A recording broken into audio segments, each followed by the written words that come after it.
بسم اللہ الرحمن الرحیم۔ عبد المطلب بڑے خوش نصیب تھے۔ عمر بھی بڑی پائی، 10 جوان بیٹے تھے، ان میں 5 کسی نہ کسی حیثیت سے بہت مشہور ہوئے۔ ابو لہب، ابو طالب، عبداللہ، حمزہ رضی اللہ عنہ اور عباس رضی اللہ عنہ۔ ان بیٹوں میں اپنے باپ کے سب سے چہیتے اور پیارے عمر میں سب سے چھوٹے بیٹے عبداللہ تھے۔ یہ 17 برس کے ہوئے تو بنی زہرہ نام قریش کے ایک دوسری معززہ خاندان کی لڑکی سے ان کی شادی ہوئی۔ ان بیوی کا نام آمنہ تھا۔ عبداللہ شادی کے بعد بہت کم جئے، چند ہی روز کے بعد وفات پا گئے۔ اللہ اکبر۔ عبداللہ کے مرنے کے بعد چند مہینوں کے بعد بی بی آمنہ کے بچہ پیدا ہوا، جس کا نام محمد صلی اللہ علیہ وسلم رکھا گیا۔ یہی وہ بچہ ہے جو ہمارا رسول صلی اللہ علیہ وسلم اور پیغمبر ہے، جس کے پیدا ہونے کی دعا حضرت ابراہیم علیہ السلام نے خدا سے مانگی تھی، اور حضرت عیسیٰ علیہ السلام نے اپنے بعد اس کے آنے کی خوشخبری سب کو سنائی تھی، اور جو ساری دنیا کی قوموں کا رسول بننے والا تھا۔ پیدائش 12 تاریخ کو ربیع الاول کے مہینے میں پیر کے دن حضرت عیسیٰ علیہ السلام سے 571 برس بعد ہوئی۔ سب گھر والوں کو اس بچے کی پیدائش ہونے سے بڑی خوشی ہوئی۔ سب سے پہلے ہمارے رسول صلی اللہ علیہ وسلم کو ان کی ماں آمنہ نے دودھ پلایا۔ 2-3 دن کے بعد ان کے چچا ابو لہب کی ایک لونڈی سویبہ نے آپ کو دودھ پلایا۔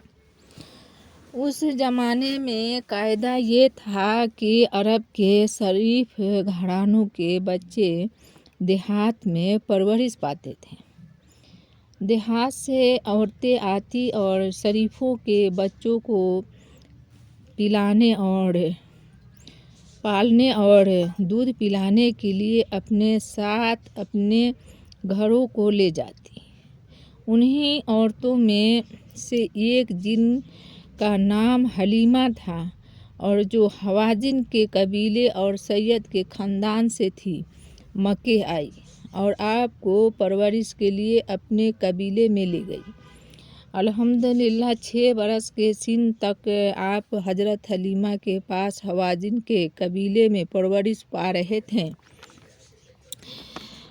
آپ صلی اللہ علیہ وسلم 6 برس کے ہو چکے تو آپ صلی اللہ علیہ وسلم کو آپ کی ماں بی بی آمنہ نے اپنے پاس رکھ لیا۔ آپ صلی اللہ علیہ وسلم کی پردادی سیرب کی رہنے والی اور نجار کے خاندان سے تھیں۔ بی بی آمنہ آپ صلی اللہ علیہ وسلم کو لے کر کسی سبب سے مدینے آئی اور نجار کے خاندان میں 1 مہینے تک رہی۔ 1 مہینے کے بعد جب یہاں سے واپس ہوئی تو کچھ منزل چل کر بیمار ہوئی اور ابوا کے مکان پر پہنچ کر وفات پا گئی، اور یہیں دفن ہوئی۔ کیسا افسوسناک موقع تھا! سفر کی حالت تھی، ساتھ نہ کوئی یارانہ مددگار، نہ مونس، نہ غمگسار۔ ایک ماں و اس دنیا سے سدھاری بی بی آمنہ کے ساتھ ان کی وفادار لونڈی ایمن تھی۔ وہ حضرت کے اپنے ساتھ لے کر مکہ آئی، اور مکہ آ کر آپ صلی اللہ علیہ وسلم کو آپ کے دادا عبد المطلب کے سپرد کیا۔ دادا نے اپنے بن ماں باپ کے یتیم پوتے کو سینے سے لگایا اور بڑی محبت اور پیار سے آپ صلی اللہ علیہ وسلم کی پرورش شروع کی۔ محبت کے مارے ہمیشہ وہ آپ کو اپنے ساتھ رکھتے تھے اور ہر طرح سے آپ کی خاطر کرتے تھے۔ عبد المطلب اب بہت بوڑھے ہو چکے تھے، 82 برس کی عمر تھی۔ ان کو رہ رہ کر اپنے یتیم پوتے کا خیال آتا تھا۔ آخر اس کو اپنے سب سے ہوشیار بیٹے ابو طالب کے سپرد کر کے وفات پائے اور مکے کے قبرستان میں، جس کا نام حزون ہے، دفن ہوئے۔ چاچا نے اپنے بھتیجے کو بڑے لاڈ اور پیار سے پالا، اپنے بچوں سے بڑھ کر ان کے آرام کا خیال کرتے اور ان کا ناز اٹھاتے۔ ابو طالب سوداگر تھے۔ ایک بار کا واقعہ ہے کہ وہ تجارت کا سامان لے کر شام کے ملک کو جا رہے تھے۔ حضرت صلی اللہ علیہ وسلم نے بھی ساتھ چلنے کی خواہش کی۔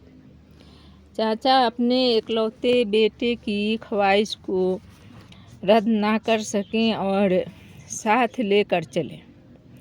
پھر کسی وجہ سے راستے ہی سے واپس کر دیا۔ جب آپ صلی اللہ علیہ وسلم کی عمر 12 برس کی ہوئی تو عرب بچوں کی دستور کے مطابق بکریاں چرانے لگے۔